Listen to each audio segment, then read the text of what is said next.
Mais moi, je vous dis ça, j'ai des frissons, c'est l'époque messianique, c'est phénoménal. Je crois que Dieu a dit halte au sommeil du peuple juif. Am Israël Chai Vekayam. Am Israël, juif, Yehudi.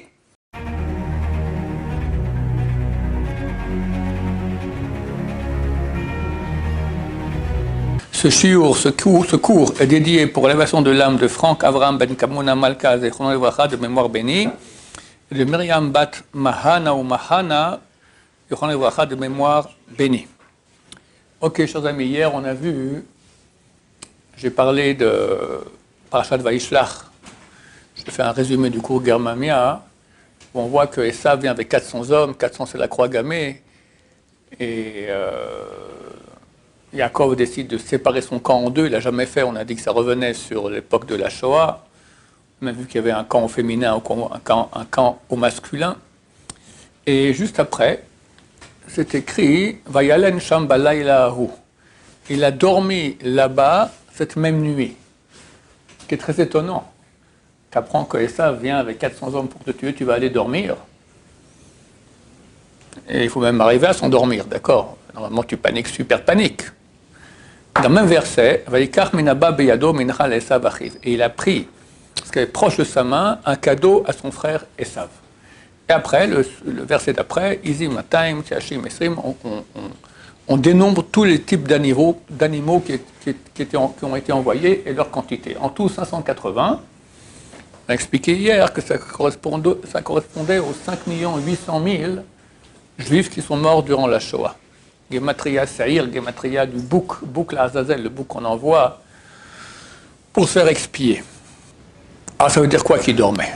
Si on parle du peuple d'Israël, il y a des périodes où le peuple d'Israël il est réveillé, il est proche d'Hachem. Et il y a des moments où le peuple d'Israël il est endormi, il est loin d'Hachem. D'accord? Il suit tous les envies de ce monde, d'accord? Et c'est loin d'Hachem. Et Hachem, d'habitude, qu'est-ce qu'il fait à ce moment-là? C'est marqué Hachem Tzilcha al yad yaminecha. Hachem, il est ton ombre sur ta droite. Ce que tu fais, il fait. Quand tu lèves la main droite, tu vois l'ombre, elle se lève aussi. Tu baisses la main droite, la main gauche, peu importe, tu vois l'ombre aussi qui se baisse. Hachem, il te suit. Tu t'endors, moi je m'endors aussi. C'est marqué Hine lo hainu velo yishan shomer Israël, ne va pas s'endormir et être ensommeillé, le garde d'Israël. Ça, c'est Dieu tout là-haut. Il voit tout, il est là. Mais dans la partie plus basse, qui gère le peuple d'Israël, Dieu, il va diminuer de sa hashgacha, de sa providence divine. Donc Shoah, terrible. Maintenant, c'est marqué ici, Vayelen sham balayla hahu. Il a dormi là-bas 7 nuits. Quand on dit une chose pareille, balayla hahu, ça veut dire 7 nuits, mais ça vient exclure une autre nuit. Tu aurais pu me dire, il a dormi là-bas la nuit. D'accord, on comprend bien qu'il s'agit de cette nuit, pas une autre nuit. Pourquoi tu me dis balayla hahu, 7 nuits, pour préciser 7 nuits et pas une autre? Il semblerait qu'il y a une autre nuit où il ne va pas s'endormir. C'est quand? C'est la Megillat Esther. Dans la Megillat Esther, il y a un verset d'ailleurs, tout le public le dit à haute voix parce que c'est écrit qu'à ce moment-là commence le miracle. Balayla hahu, nandedash natameler, 7 nuits, le sommeil du roi a été dérangé. Le roi Achashverosh, il vient de sortir du festin que lui a organisé sa femme, la reine, avec Haman. Lui, Haman et la reine. Et la reine est rentrée l'inviter pour ce festin en risquant sa vie, parce qu'elle est rentrée à un endroit où on ne peut pas rentrer. Elle est quand même rentrée. C'est marqué que si le roi ne tend pas son sceptre à la personne qui est rentrée, on le tue. Alors il a tendu son sceptre, elle l'a touché, et Baruch Hashem a eu la vie sauve, et elle a invité le roi. Il a compris qu'il y avait quelque chose de super important. Si elle prend un risque comme ça de sa vie, de rentrer chez le roi, il y a un risque. Donc elle l'invite, il vient avec Haman au festin d'Esther, et il lui demande, qu'est-ce que tu veux? Dis-moi, jusqu'à la moitié de la royauté, je te donne. Elle lui dit, si vraiment tu veux me faire plaisir, viens demain au festin que je vais organiser avec Haman, et je te dirai. Bon, lui il va dormir, puis au milieu de la nuit il se réveille. C'est marqué dans le Midrash que Hachem il a envoyé un ange. Pourquoi il a envoyé un ange? Parce que Hachem il a vu que le peuple d'Israël se réveillait. Ils ont jeûné 3 jours de suite, y compris le soir du Seder. Pas de Seder, pas de matzah, rien, on annule tout. Parce que s'il n'y a plus le peuple d'Israël, à quoi ça sert de manger de la matzah? D'accord? Ils ont fait tchouva. Ah, vous faites tchouva? Moi aussi, Nadedash Natamelech. Quand c'est marqué Hamelech, le roi dans la Megillah, on sait que c'est Dieu. Quand c'est marqué Hamelech Achashverosh, c'est Achashverosh. Quand c'est le roi, c'est Dieu. Dieu aussi s'est réveillé. Ah, vous étiez endormi? Quoi endormi?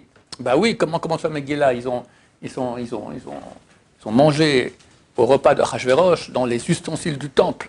Il y a eu une grande colère dans le ciel. Et là, ils ont fait tchouva. Ils ont fait tchouva. Alors, tu te fais tchouva, moi je me réveille dans le ciel. Nadedash Natamelech, le sommeil du roi était dérangé, du roi des rois. Achashverosh aussi. Achashverosh, Dieu lui a envoyé un ange qui lui a dit, mais dis-moi, c'est quand même bizarre qu'elle invite toi avec Haman. Pourquoi Haman? Une fois, deux fois? Peut-être que les deux, ils veulent être ensemble, se marier et te tuer.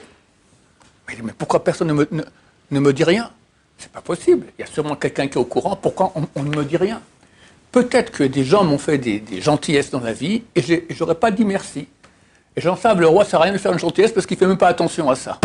Il demande qu'on lui amène le Sefer HaZichronot, le livre des souvenirs, donc toutes les chroniques de l'histoire. Et là-bas, les anges aussi, ils ont ouvert la bonne page. C'était un des fils de Haman qui ouvrait. Et voyez ça, il ouvrait une autre page. Et tac, de nouveau s'ouvrait à la page là. À la fin, il a dû lire que Mordechai, il y avait les deux gardes du roi Bigtana Vateresh qui ont décidé de le tuer. Et ils ont parlé entre eux en une langue qui s'appelle le tursite, se disant que personne ne comprenait. Mais à côté d'eux, il y avait Mordechai. Or, Mordechai faisait partie du Sanhédrin. Au Sanhédrin, on pouvait faire partie du Sanhédrin que si on savait 70 langues, dont le tursite. Et il a compris. Et il a entendu qu'il voulait tuer le roi.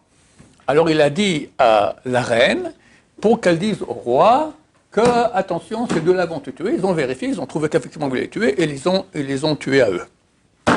Et ça, ils ont mis dans le livre des souvenirs, des chroniques. Demande à Achashverosh, et est-ce qu'on lui a fait, à ce Mordechai-là, on lui a rendu une récompense pour cela? Non. Ah ben voilà, c'est pour ça. Les gens me sauvent ma vie, je ne fais rien pour eux. À ce moment, il y a Haman qui rentre le matin pour proposer au roi de pendre Mordechai. Avant qu'il ouvre la bouche, le roi lui dit, dis-moi, qu'est-ce que je peux faire à la personne que je veux beaucoup honorer? Et Haman, tordu, se dit, qui le roi vaudrait plus honorer que moi-même? Et il dit, il faudrait lui amener le cheval du roi, avec la couronne du roi, le prendre dans la rue, lui dit, voici ce que fera le roi à la personne qui veut honorer. Et le roi, il s'est dit, ce type-là, il veut se marier avec ma femme et devenir le roi. Voilà, la preuve qu'il veut devenir le roi. Il veut ma couronne, il veut mon cheval, il veut tout ça. Il dit, bon, fais tout ça à Mordechai. Mordechai? Oui, Mordechai le juif. Mais il y a beaucoup de juifs qui s'appellent Mordechai. Non, celui qui est à l'entrée là-bas. Ah non, lui, je ne peux pas, c'est mon ennemi. Tu vas comme ça. Non, mais donnez-lui un pays. Bon, tu donnes aussi un pays. Donne-lui de l'argent, donne-lui aussi de l'argent. À la fin, il a tout donné, tout ça. Et le roi était très content comme ça de montrer à Haman que ce n'est pas lui le préféré, que c'est Mordechai.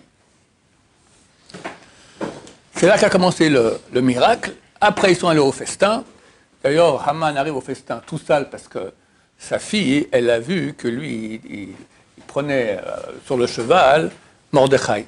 Mais sa fille n'aurait jamais cru que c'est Mordechai qui est sur le cheval et Haman qui tire. Elle s'est dit, c'est Mordechai qui est en train de tirer le cheval et c'est Haman qui est sur le cheval. Elle a jeté la poubelle sur qui? Sur le type qui tirait le cheval, qui était Haman en fait. D'accord, donc lui, après tout à coup, il arrive à la maison puant et les gardes arrivent et disent, viens, tu dois arriver maintenant au festin. Il arrive tout puant au festin, etc. Et là, Esther dit au roi, il y a un homme qui veut la fin de mon peuple et de moi-même. Haman hara azé, soit Haman mauvais, etc. Et le roi a dit, ok, c'est bon, tuez-le. Et on l'a pendu le lendemain sur le mât qu'il avait élevé, qui faisait 50 amas, 25 mètres de haut. 25 mètres divisé par 3, ça nous fait 8 étages. 8 étages de haut, un mât comme ça. Là-bas, on a pendu Haman. Et comme ça a eu lieu le miracle. En tout cas, il est écrit dans la Megillah, Balayla hahu nadedash natamelech. Cette nuit, et pas une autre. Ça veut dire qu'il y a une autre nuit où le peuple d'Israël a dormi. C'est quand? Ce qu'on voit ici, Balaylahu, avant la Shoah. Il n'y a jamais eu de l'histoire juive une période où le peuple d'Israël a quitté la Torah autant qu'avant la Shoah. À l'époque, le Rabbi Elchanan Wasserman, qui était le grand élève du Chavetz Chaim, est décédé en 1933. Il a écrit en 1937 un livre qui s'appelle Divrei Chachamim benachat nishmaim. C'est un verset de Michelet. Les paroles de sages se disent avec calme. Il dit, quand je vois la situation de notre peuple, je devrais me déchirer les habits, m'arracher les cheveux, hurler. Mais c'est écrit que les paroles des sages se disent avec calme. Alors je dis avec calme. Attention, ça va barder. C'est écrit dans Yecheskel 20. Quand vous direz, vous voulez être comme les Goïm, c'est exactement ce que dit le peuple d'Israël à l'époque. En Allemagne, il y avait une assimilation terrible. Mais toute l'Europe, à part là. Les gens croient que les gens étaient super religieux à l'époque. Des histoires, hein, il y avait quelques bleds comme ça en Pologne, par-ci, par-là. Mais c'était la grande, par millions, les Juifs ont quitté la Torah. Yecheskel chapitre 20, il dit, quand vous dites, soyez comme les Goïm, je jure que d'une main puissante, d'un bras étendu et d'un courroux débordant, je serai votre roi. Et le Rabbi Chaim Wasserman, le élève du Rav Chaim, dit, ça commencera par un bras puissant. Il y aura la nuit de cristal, il y aura les premiers décrets contre les Juifs, on parle sur eux très très mal.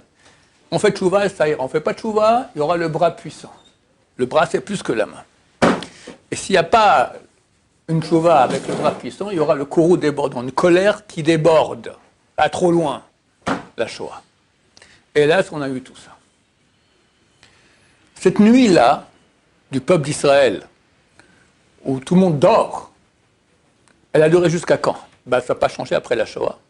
Ils sont venus ici, ils ont créé en Israël un État laïque, anti-Torah, et sont battus contre la Torah énormément. Tous les bons Sfaradim qui venaient des pays qui étaient encore un peu pratiquants, les amenaient au kibbutz, tout ça, on leur piquait leur tefilin, etc. On amenait des filles, on les a complètement terribles. Et on a éduqué ici une société entière à ne pas croire en Dieu et à avoir la haine de la Torah. La haine de la Torah. Il y a deux choses, comme je racontais l'autre jour. C'est que les orthodoxes ont fait beaucoup d'enfants et il y a eu le moment de tchouva. Phénoménal. Le plus grand acteur israélien, Uri Zohar, il a fait tchouva. Et après d'autres, etc. Et aujourd'hui, beaucoup de grands noms de la télévision, etc., sont en train de faire tchouva. Et depuis le 7 octobre, je crois que Dieu a dit halte au sommeil du peuple juif. Il a mis le 7 octobre un réveil, mais pas un réveil matin explosif, électrique, d'accord. Terrible. Mais Am Israël s'est réveillé. Le plus qu'ils sont réveillés, ce sont les otages. Les otages qui étaient non religieux. Ils ont fait tchouva à Gaza, dans leurs cellules. Phénoménal. Et les familles ont appris cela, ils ont commencé aussi à faire tchouva. Et ils en parlaient, sans cesse. Et le peuple d'Israël qui était tellement anxieux, tellement inquiet pour tous leurs frères, tout le monde avait soit de la famille, soit des connaissances qui étaient en prison là-bas, ou des gens qui étaient à l'armée en train de se battre. Il y avait une panique terrible. Et bien, quand tu paniques, tu appelles papa, tu appelles maman, et tu commences à appeler Hachem. Et le peuple d'Israël a fait une tchouva phénoménale. Et je vous dis ici, il y a un article qu'on m'a envoyé, phénoménal, qui vient du site français Makara. Moi, je ne connais pas les sites, mais on m'a dit c'est un site connu français, Makara. Et je vous lis cela. Après de nombreuses années d'investissement, films et conférences sur l'occupation israélienne des territoires arabes. Donc des Israéliens critiquent l'État d'Israël qui se permet d'occuper des territoires arabes, comme ici par exemple, Ramoth, d'accord? Rencontre avec des familles de terroristes, parce qu'on est pour eux, tentative de couper tout lien avec la religion. Enseignants encourageant les élèves à manifester au carrefour contre la droite. Directeurs refusant de chanter l'hymne national et d'accrocher le drapeau d'Israël. Activisme d'extrême gauche à la place des études.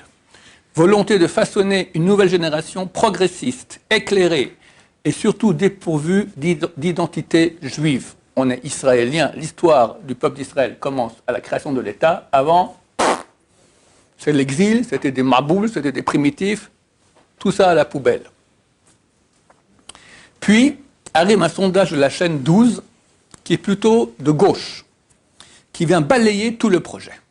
Le présentateur en parle d'une voix triste, presque mélancolique, le corps brisé, à propos de la jeunesse israélienne qui votera aux prochaines élections l'équivalent de 17 députés sur 120. Et voilà pourquoi, du côté droit, de la droite. 75% se définissent comme de droite, 14% comme d'extrême droite, et seulement 5% se définissent comme de gauche. De tout en Israël, c'est à peu près moitié-moitié. Et la gauche, c'est ceux qui veulent qu'il n'y ait plus d'identité juive. On est israélien, moderne, anti-religieux. 5% de gauche. Mais il y a de quoi faire pour Purim. C'est phénoménal. Les partis les plus populaires, Otzma Yehudit, Puissance juive et le Likoud. Mais attendez, ça devient encore plus problématique pour les stratèges de l'ingénierie des consciences. Tous les juifs, par les Israéliens de gauche qui essayent de réfléchir comment faire pour qu'il y ait moins de religieux. Depuis le 7 octobre, 80% croient en Dieu. C'est phénoménal. Vous n'avez pas connu, vous, l'Israël d'il y a 30-40 ans. Mais ça n'existait pas. C'était les fous. Une fois, je suis allé à Tel Aviv en costume, le portier m'a regardé comme si j'étais un martien. D'accord. Ça n'existait pas, un truc pareil. 56% croient en la venue du Messie. 43% embrassent les mezuzot. 50% de ceux qui ont moins de 30 ans sont chômerés Shabbat. Vous savez ce que ça veut dire, ça? 50% de ceux qui ont moins de 30 ans en Israël sont chômerés Shabbat. Mais moi, je vous dis ça, j'ai des frissons. C'est l'époque messianique. C'est phénoménal. C'est le réveil d'Hachem. On se réveille du sommeil, Bezrat Hachem. Ben là, il a Haoun Adidash Natamelech. On l'a en vrai. Et seulement 14% se définissent comme non traditionnels. Autrement dit, après des années, entre guillemets, d'éducation aux valeurs humanistes et de lavage de cerveau progressiste, il en ressort une génération plus juive, plus croyante, plus sioniste et plus à droite. Bravo, vraiment impressionnant. Tous les budgets, les programmes, les ateliers, les journées thématiques et les présentations, et au final, vous avez obtenu exactement l'inverse de ce que vous cherchez à produire. C'était le résultat de la rééducation, continuez ainsi. Ils l'ont eu dans le baba. Ils voulaient avoir un pays goy, ils ont un pays juif. La jeunesse n'est pas stupide. Elle voit très bien que se tient en face d'elle, qui se tient en face d'elle et quels sont vos projets. Vous découvrez encore et encore que le peuple d'Israël n'est pas si facile à remodeler. J'ai envie de pleurer, excusez-moi, je suis touché. Le peuple d'Israël est vivant, envers et contre tout. Envers et contre tout. Am Israël, Chai Vekayam. Am Israël, juif, Yehudi. C'est phénoménal. On vit une époque extraordinaire, donc pas étonnant que maintenant on se trouve tout près de la guerre avec l'Iran, qu'on espère que ça va être la fin, Bezrat Hashem. Oui. Normalement, plus l'événement il est important et marquant, plus ça entraîne des changements. Il y a eu des... Normalement, le Shoah, c'est encore plus marquant que le 7 octobre. Parce qu'à la Shoah, il n'y a pas eu un réveil important. On a parlé dans le cours que j'ai fait il y a quelques jours, le Zohar dit qu'à la fin, il y aura un grand malheur, et Mashiach aurait pu venir après la Shoah. Et crois-moi que les gens qui ont survécu à la Shoah, ils attendaient le Mashiach de toute leur force. Mais le Zohar a dit, si ça serait arrivé après le malheur, seulement les tzadikim du peuple d'Israël auraient pu voir le Mashiach. Et il n'y en avait pas beaucoup. Le Zohar a dit qu'on a proposé à Moshe Rabbeinu, est-ce que tu es prêt d'attendre encore 70 ans après? Et vous aurez la galoute, l'exil du Erev Rav. Il a dit oui. Le Erev Rav, c'est l'État d'Israël laïque. C'est tous ces gens-là qui veulent la fin du peuple juif en tant que peuple juif, qu'on soit un peuple goy. Et c'est ce qui s'est passé. Et il y a le monde du Tchouva, il y a les Haredim qui ont fait beaucoup d'enfants. Et dernièrement, comme j'expliquais dans ce cours-là, ils ont commencé à attaquer le monde de la Torah, le monde des yeshivot. Jusqu'à maintenant, ils essaient. Ils ont attaqué très fort, très méchamment. Là, Moshe Rabbeinu nous dit non, la Torah c'est moi déjà. Là, je n'accepte pas. Fini, terminé, Géoula. Et on y est, Bezrat Hashem. Il y a eu le réveil matin terrible, électrique, explosif du 7 octobre. Et là, on arrive Bezrat Hashem très bientôt à la fin. Guerre avec l'Iran, on va gagner Bezrat Hashem. C'est quoi le temps des J70 ans Le J70 ans d'écart. Ouais. Ça commence après la Shoah, jusqu'à 70 ans après. On attend encore un peu, environ ou plus, aujourd'hui, 70 ans ou plus. J'ai encore un petit chidouche à vous faire concernant la Megillat Esther, qui a à voir un peu avec ce que nous sommes en train de dire. La Megillat Esther, c'est le seul livre de toute la Bible dans lequel jamais le nom de Dieu n'est mentionné. Megillah signifie dévoiler, Esther, ce qui est caché. Parce que dans l'histoire, toute l'histoire de Megillat Esther s'est passée sur 12 ans. Il y avait un truc après un autre, il fallait mettre ça ensemble et comprendre qu'en fait, il y avait la main de Dieu. mais c'est caché. Néanmoins, il y a 2 endroits dans la Megillah où on peut voir le nom de Dieu. Une fois, on le voit en tant que Rachetivot, initial de 4 mots. Yavo, c'est Esther qui invite le roi. Yavo Hamelech ve'Haman. Yavo Hamelech ve'Haman Hayom. Que viennent le roi et Haman aujourd'hui, au festin que je préparais. Yavo, c'est Yud. Hamelech, Hey. Ve'Haman, Vav. Hayom, Hey. Yudke, Vavke. Le seul endroit, toute la Megillah, où tu as les 4 lettres du nom de Dieu en début de mot. Il y a un autre endroit où on voit Yudke, Vavke en fin de mot. Lorsque, pendant le 2e festin, Esther dit au roi, Ish, Rav Oyem, un homme mauvais qui veut nous tuer, Haman, Hara, Hazé, ce Haman. Le roi se lève, furieux, et amène Esther essaye de calmer Esther. Lui dit, pourquoi? Ki ra'a, ki kalta, ela vara'a. Il a vu que le mal l'a atteint. Kalta, c'est même fini. Pour finir, le mal l'a atteint. Ki, Yud, kalta, hey, elav, vav, hara'a, hey, yudke, vavke, en fin de mot. Pourquoi? Par hasard, vous me direz. Parce que franchement, où est le rapport avec le nom de Dieu et qu'elle invite le roi et Haman au repas, et à la fin, ici... Akshbourg, il est là toujours, pas qu'au repas. Alors, Rabbi Akiva, dans Pirkei Avot, il dit, ce monde-ci, ça ressemble à un grand repas. Puis à la fin, il y a la facture. D'accord? Ou tu t'empiffres et après tu vas en enfer, ou tu fais attention, tu manges ce qu'elle est cachère, tu fais les brachot comme il faut bien, tu vas au paradis. Quand Dieu a créé ce monde-ci, il a créé le bien et le mal. Ça, c'est que vienne le roi. Le roi, c'est le côté du bien, c'est la Kedusha, c'est Dieu. Haman, le côté du mal. Hayom, aujourd'hui, dans ce monde-ci, il y a ces 2 forces. Il y a le roi, la Kedusha, il y a Haman, la Tum'a, et c'est le repas. D'accord? Venez au repas, c'est ça qu'il y a. Donc on nous met Yudke Vavke en début des mots pour nous dire que c'est la situation actuelle. Dieu est à la base de tout, au début, il a créé le monde comme ça, et c'est comme ça qu'il est. Hayom, venez aujourd'hui. À la fin, le mal ne va pas rester pour toujours. À la fin, on le dégage. C'est qu'on va mettre le nom de Dieu à la fin des mots. C'est ce que Dieu va faire à la fin des temps. Ki kalta elavara, il a vu que pour finir, le mal l'a touché. Haman, à la fin, il sera touché et débarrassé. Ça sera la guerre avec l'Iran, parce que comme j'explique dans mes autres cours, je pense que l'Iran, c'est Amalek. Ils vont être éliminés. Et Mashiach viendra Bezrat Hashem. C'est les 2 endroits où on voit le nom de Dieu en début et en fin de mot. Baruch Adonai, l'Olam, Amen, Amen. Bonne journée à tous.